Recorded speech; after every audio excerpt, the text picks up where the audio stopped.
Chers amis, chers paroissiens, à la vidéo qui vous présentait la vision pastorale élaborée par le conseil pastoral et qui doit nous servir de socle à l'élaboration du projet pastoral, je voulais ajouter celle-ci puisque ce qui va nourrir aussi la vision pastorale, c'est bien entendu tout le travail du synode diocésain qui a été fait et les lois et décrets que notre évêque a posés. Ils vont devoir venir aussi éclairer et nourrir le travail du projet pastoral de notre paroisse. C'est pourquoi je vous rappelle en quelques mots et en images ce que je vous ai écrit dans un clocher récemment. Les 6 lois que notre évêque a promulguées pour le diocèse nous sont données comme autant de lois de la physique missionnaire, autant de repères pour construire notre avenir paroissial.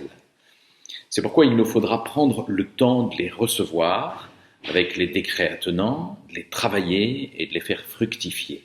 Bref, il ne tient qu'à nous qu'elles ne restent pas lettres mortes. Alors d'ores et déjà, regardons la cohérence et la dynamique de ces 6 piliers qui nous permettront d'édifier notre pastoral. La prière d'abord, la prière personnelle et communautaire, ne pourra qu'en être le socle et la source, l'inspiration et la respiration. Sans cela, toute pastorale s'atrophierait en opération de conserve et toute évangélisation s'éparpillerait en vaine agitation. Alors seulement, vivant de l'Esprit Saint, nous pourrons comprendre la mission comme la responsabilité de tous les baptisés, dont nul n'est privé ni exempté.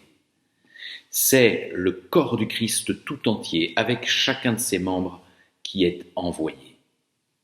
Cette fraternité de la mission nous fera expérimenter une bienveillance entre les membres si différents du corps de l'Église, qui ne pourra ainsi que participer à la révélation de la nature véritable de l'Église, cette révélation pour ses membres autant que pour ceux à qui elle s'adresse.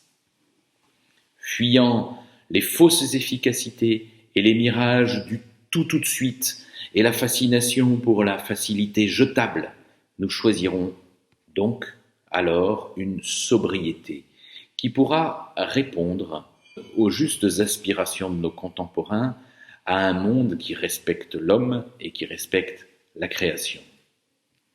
Attentifs à ce monde qui nous entoure, à ses soifs, à ses fragilités aussi, nous privilégierons le temps passé à accompagner ceux qui se tournent vers l'Église plutôt qu'à l'entretien de nos train-train ou conforts spirituels. Mais nous ne saurons nous contenter d'accueillir ceux qui viennent, comme si le mandat du Christ n'était pas, depuis l'origine, de sortir pour offrir à toute âme la bonne nouvelle du salut et la grâce de Dieu. C'est en effet un vaste chantier qui ne fait que s'ouvrir. Alors, il n'y a plus qu'à.